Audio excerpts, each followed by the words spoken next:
আসসালামু আলাইকুম। আশা করি সবাই ভালো আছেন। কেমন আছেন? কে কোথা থেকে আমার এই ভিডিও দেখছেন অবশ্যই কমেন্ট করে জানিয়ে দিন তো তাড়াতাড়ি। এই দারুণ চমৎকার ভিডিও নিয়ে এসেছি। এটা ঈদের সময় করেছিলাম কিন্তু দিতে পারি নাই আমি অসুস্থর কারণে। আপনারা তো জানেন আমি অসুস্থ হয়ে গেলাম।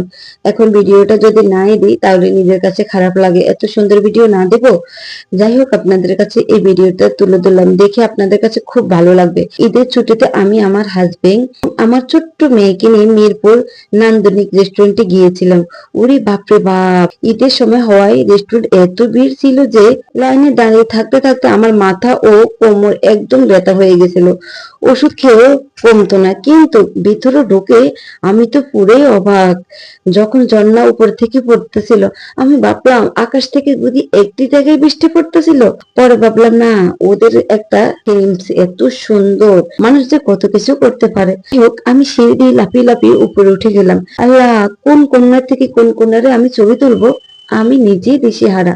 আমি দোলনায় বসে বসে কিছু ছবি নিলাম। সেখানে একটি সুন্দর হলুদ গাড়ি রাখা ছিল।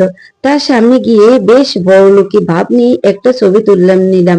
অনেক সুন্দর সুন্দর পাথর, মনোরম পরিবেশ, দেখতে মনটা জুড়িয়ে গেল। শান্ত বাতাসের ছবিগুলো তোলার সময় এত অন্যরকম অনুভব হয়েছিল, যেন বাতাসের চুল এলোমেলো করে দেয়। আর আমার মন চেয়েছিল ওইখানে থেকে যায়, কিন্তু ওইখানে তো থাকা সম্ভব না, অনেক টাকা চলে আসবে।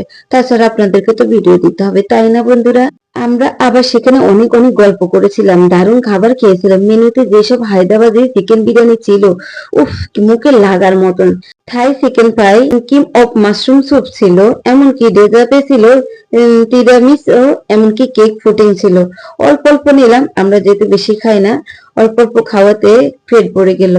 খাওয়া শেষে কিছুক্ষণ বসে পেটটাকে একটু হালকা করে নিলাম আর পরিবেশটা দেখলাম। আমাদের এখান থেকে আস্তে আস্তে অনেক রাত হয়ে গেল।